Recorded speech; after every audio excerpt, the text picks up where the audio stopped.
Daniel 7 describes 4 beasts who ruled the world. The first is a lion with eagle's wings. This fierce lion represents Babylon, just as the head of gold did in Daniel 2. Babylon ruled the world from 605 BC to 539 BC. By the way, Daniel 2 and Daniel 7 are parallel prophecies. God uses the principles of repetition and expansion in parallel prophecies.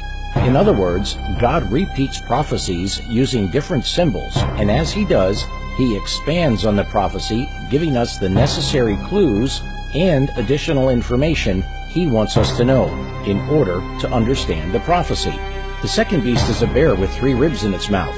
The bear represents the Medo-Persian Empire. The 3 ribs are symbolic of the 3 kingdoms conquered by the Medo-Persian armies. Those kingdoms were Lydia, Babylon, and Egypt. Medo-Persia ruled the world from 539 BC to 331 BC. Daniel saw the bear was raised up on one side, indicating one of the 2 kingdoms was stronger than the other, just as one arm is typically more dominant or stronger than the other. The third beast is a leopard having 4 wings and 4 heads. The leopard represents Greece, led by Alexander the Great. The wings represent the speed which young Alexander conquered the world. The 4 heads of the leopard represent Alexander's 4 generals: Cassander, Lysimachus, Seleucus, and Ptolemy. After Alexander's death, these 4 generals divided the kingdom and fought amongst themselves for control of Alexander's empire. Greece ruled the world from 331 BC to 168 BC. The 4th beast was a dreadful, terrible, and exceedingly strong beast with great iron teeth.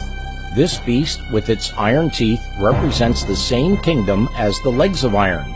Those legs represented the pagan Roman Empire. Then Daniel focuses on the 10 horns of this beast, and coming up among them is another little horn, who destroys 3 of the first horns, as if they were plucked out by the roots. Daniel says, "In this horn were the eyes like the eyes of a man, and a mouth speaking great things." In our last program, we learned the 10 toes of Daniel 2 were the 10 barbaric nations which brought about the destruction of pagan Rome. Those toes are the same as the 10 horns on the 4th beast of Daniel 7. History identifies these 10 barbaric tribes as the Visigoths, Franks, Suvii, Alemanni, Anglo-Saxons, Lombards, Burgundians, Heruli, Vandals, and the Ostrogoths. History tells us these last 3, the Heruli, Vandals, and Ostrogoths, were destroyed through the influence of the little horn as it came into power. Here's where it gets interesting. God has given us additional information in this passage that was not given in Daniel chapter 2. Here God reveals the little horn power coming up among the 10 horns. The little horn of Daniel 7 is the most powerful enemy of God's truth and of God's people on earth today. It's very important to understand who this little horn is, and we'll do so by examining the identifying marks given to us by God himself. When you understand Daniel, you'll be able to understand the book of Revelation, because Daniel is the key which unlocks the secrets of Revelation. Take a screenshot of this information, and remember that the 4 metals in the statue of Daniel 2 and the 4 beasts of Daniel 7 represent the same kingdoms. The 10 toes of Daniel 2 and the 10 horns of Daniel 7 represent the kingdoms that remained after Rome's fall. Please also remember the little horn of Daniel 7 comes up after the 10 horns. Then the little horn plucks up or destroys 3 of those 10 kingdoms. In our next program, we'll see how God gives us everything we need to know in order to identify who this little horn is. May God bless you and your loved ones as you seek to understand God's great prophetic messages, preparing you and your family for the coming events which are soon to take place on planet Earth.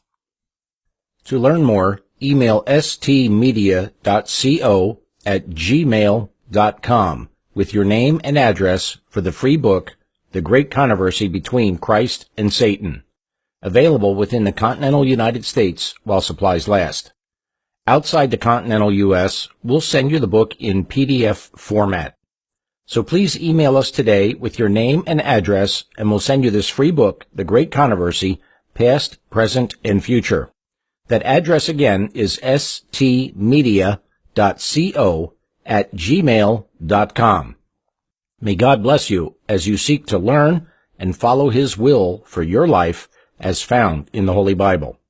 One final note, please do not request this book if you already have a copy in your home.